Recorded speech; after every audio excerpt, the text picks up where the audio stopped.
What's going on, guys? Welcome back. Obviously, I need to address the elephant in the room, which is where the hell I've been, but I'm not going to do that right now. What I want to talk to you guys about is my last trip, which is down to Long Beach for Formula Drift. Yeah, I love to vlog. I love to shoot all that stuff, but I find that I'm really bad piecing it all together and filming all the different parts and lining them all up and explaining what I'm doing and all that shit, especially while I'm working, because that's basically what I was down there doing.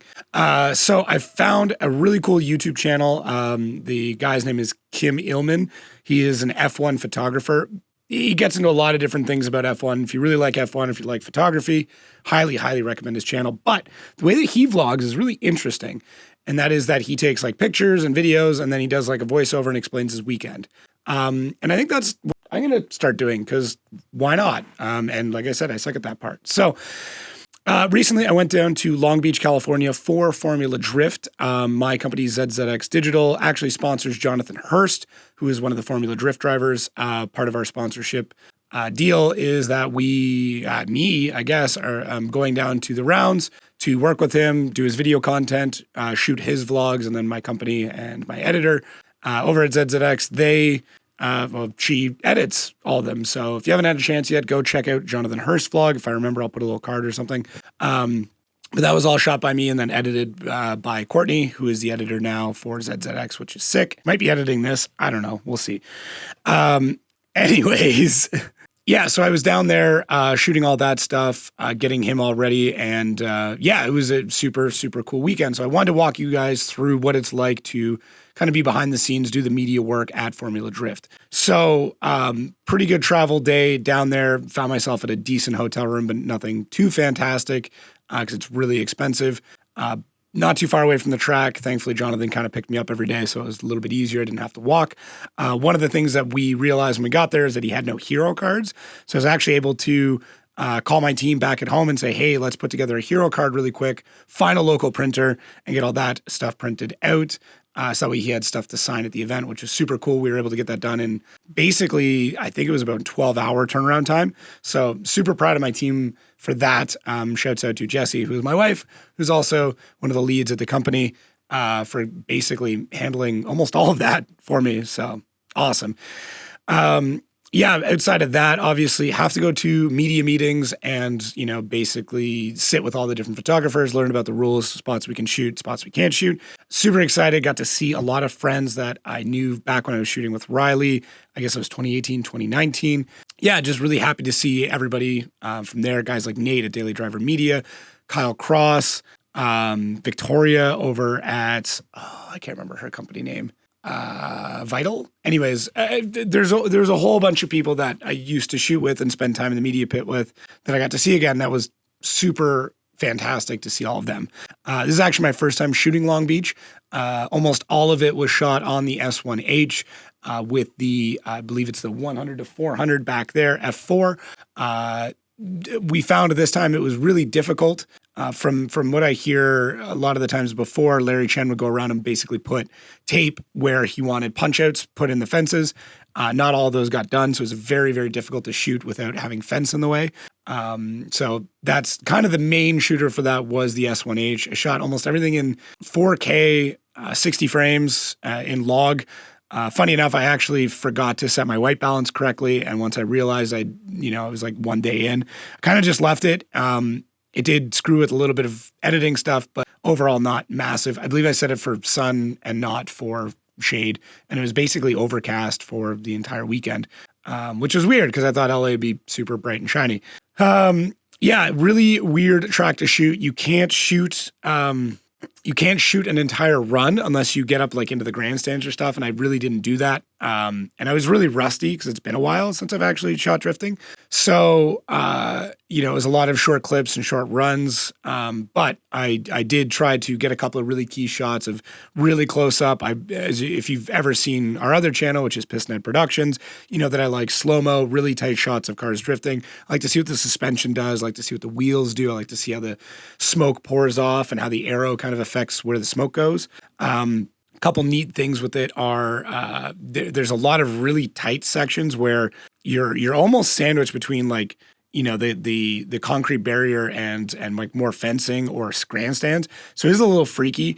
I did bring my little Insta 360 and put it up on my hat so I could kind of show you guys what some of these places were like. But you can see kind of the main shot is as they come from outside zone 1 down through this like pinball section. You can see there's a lot of guys that want to shoot in there, and it's great because you can kind of get not a wide shot, but you can see those two corners as they come around. And then if you pull in quick enough and catch focus, you can catch them going by. Another spot that I went out to shoot was out at kind of the final clipping point, the only inside clipping point. Got a couple of really cool shots in there because the cars are really slow and they're only maybe 3 or 4 feet in front of you. But it does get a little jammed up. So, you kind of get your shots and then kind of leave. One of the things that we like to do as videographers is kind of call our shots, photographers as well, but videographers especially because, we want to get as much of it as possible. We're trying to get, a run. We're not trying to get just one frame. So kind of the etiquette is to, when you get there, you say hi and make friends and just kind of, the one question a lot of people ask is like, who are you shooting for? And you kind of be like, oh, okay, I'm shooting for this guy and that guy. And then if you see that car coming to get out of their way to make sure they get the shot. So your boy's next. just a nice etiquette. And if you are looking at getting into media, it is a good thing to kind of remember and have that discussion with the other, camera people, I guess, are in that shooting location. So yeah, overall, most of the weekend went pretty well with Hurst. We did a lot of in-car 360 stuff. We put the 360 camera in the front wheel well. I did want to put it in the rear wheel well. But I forgot to format the card and ran into an error where we basically ran out of room on the camera. So that's my fault, something you should try and remember to do. We didn't get into a ton of stuff because I had limited gear because I was flying down. But for the next round in Atlanta, I'll be driving. So I'm going to have more cameras, more suction mounts, and I'm actually bringing my buddy Jesse down. So he's going to help hopefully with some camera placement stuff as well, which is super cool. Obviously, the big part of this weekend is that Jonathan crashed when he was coming down through the transition against Ryan Littoral. Ryan kind of got caught up in the marbles and really threw a lot of angle to kind of correct himself, which is, it's what you need to do.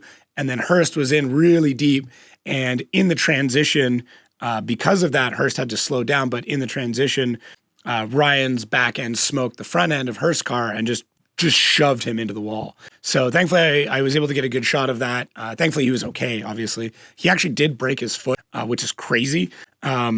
It just shows like the amount of impact that these cars go through. It was nuts. I think he was doing something like 70 miles an hour going into that point. So yeah, and it's basically a dead stop. He moved the whole concrete barrier back. But I was able to get get the shots, make sure he was okay. And then I had my little 360 cam in there, catching everything that was going on while they tried to repair the car. Fortunately, they couldn't. I do capture all of the vlog stuff, back to camera stuff, I guess, on the GH5 with just the little kit lens. This is a GH4, but just this little, what is it, a 14 to 45 on it. That's kind of what I do, all the vlog stuff. That way later on, all the glory shots, I guess you could say, are with the S1H, and then the vlogging stuff is with the GH5, just because it's much lighter and I can bring this around places and it doesn't have a huge lens on it. And then sorting footage is a lot easier. So yeah, we kind of got through that. Unfortunately, he didn't really, he wasn't able to complete the car in time. It came down to the last minute or two, but just couldn't get the car together, even though I think 5 or 6 different teams all helped out. What was really sick is Ryan Sage, the president of Formula Drift, presented an award to him, which was like the Team Spirit Award or something along those lines, and gave him $1,000 cash, which was sick. Jonathan runs probably the tightest budget in Formula Drift. He doesn't have a lot of major sponsors, doesn't have a ton of money behind him. So that $1,000 actually means a lot, more than most people know, which is super cool. And it was great to see, Ryan do that, because obviously that money goes into repairing the car, which is going to come basically out of Jonathan's pocket. Sponsors kicked in, obviously, to replace the parts that are broken.